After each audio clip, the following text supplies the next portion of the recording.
Hi, my name's Katie and I live off-grid here in the UK. Now before we start this video, I'll just explain that this won't be a technical or a how to live off-grid video. This will just be my experience of living off-grid for this past year. If you want the technical videos, then head over to my partner's channel where he covers the basics of off-grid living, such as solar power, water, waste and land and planning. He's the one who built this barn and the entire setup here. The only thing I built was my tiny house.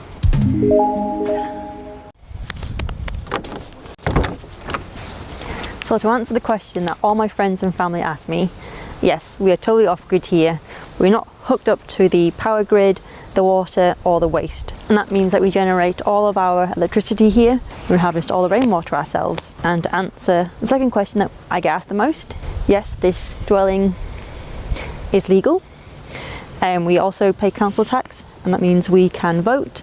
And the tiny house is legally sited within the boundary or the curtilage of this dwelling. On site we have 25 solar panels, which on a good day can create 5,000 watts of power. So in the summer we pretty much have endless power.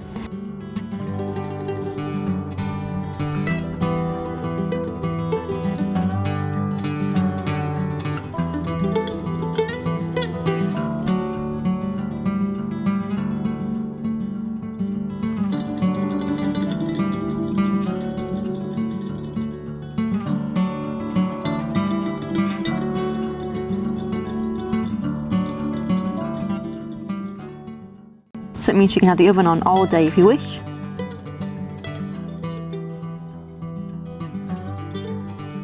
And Max can use any tool that you need that requires power in the workshop without having to think about the power usage. In the winter, this can be a different story. Last winter, it was exceptionally gloomy and clouds were sitting low over the south of England for ages. So we had to rely on the generators for power.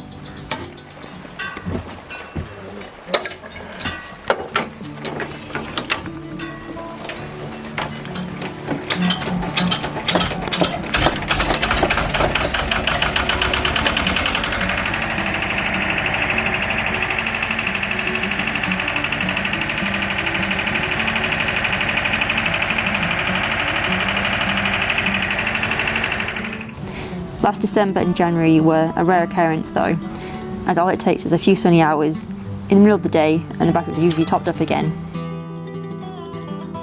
For water, we rely on rain, which is great as we live in England. We collect rain from the cabin, the workshop and the office.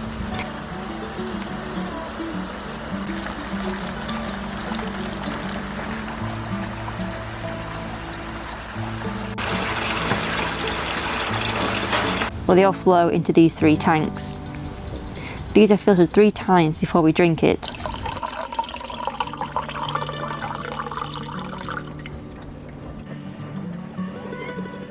We also use it for the washing machine, the shower and for the loo, for which we have 2 loos.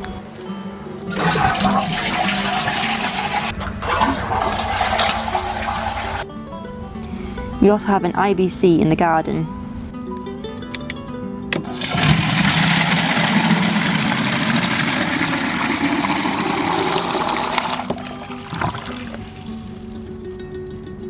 Last winter, as well as being very gloomy, was also really dry, and so was the spring that followed.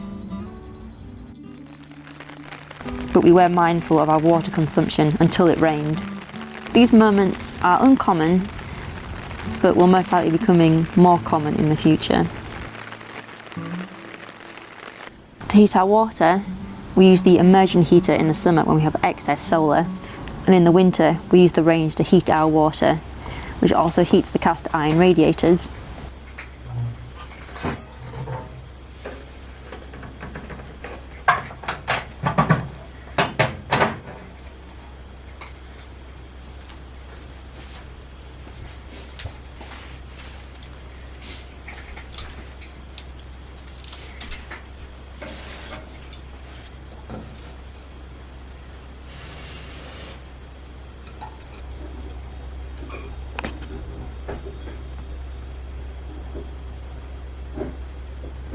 Here at the homestead we have a large garden with 2 polytunnels and 2 raised beds. I have a video series on what we grew this year. It has been heaps of fun growing our own vegetables and fruit.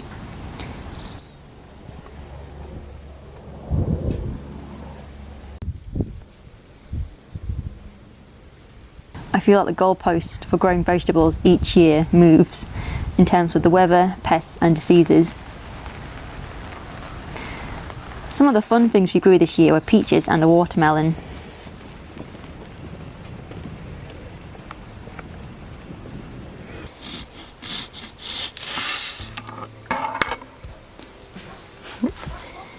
Juicy. We've also been learning to preserve, and next year I plan on getting a dehydrator. One of the many skills I've learnt this year was using the digger, grabbing a little Kubota,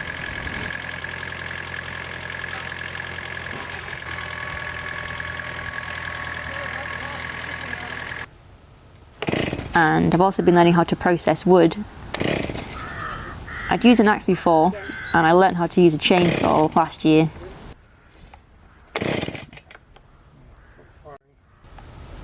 It was a bit tricky at first. I did struggle as the chainsaw kept on stalling because I wasn't revving it enough. Take it off, take it.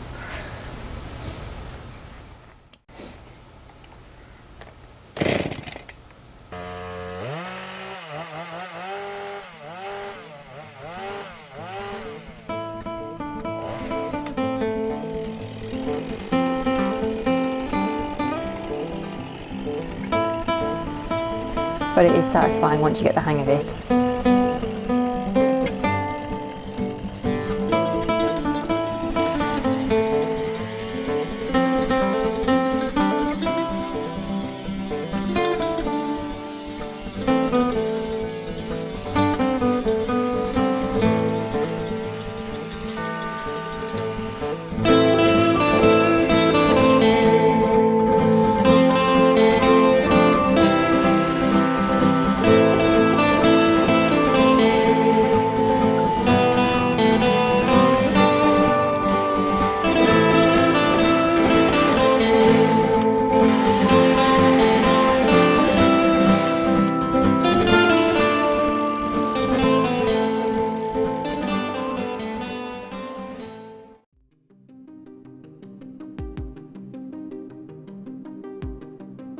And I am also in charge of making the kindling, which I find quite therapeutic.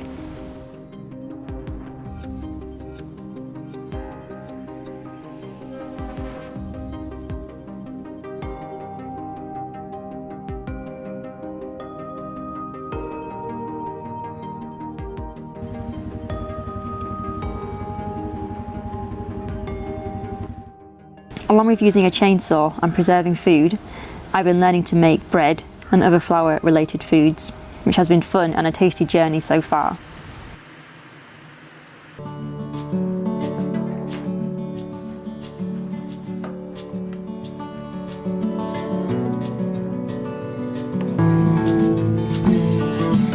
Go on.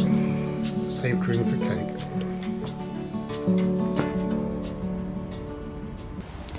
I love having a wood burner. The cats love it too.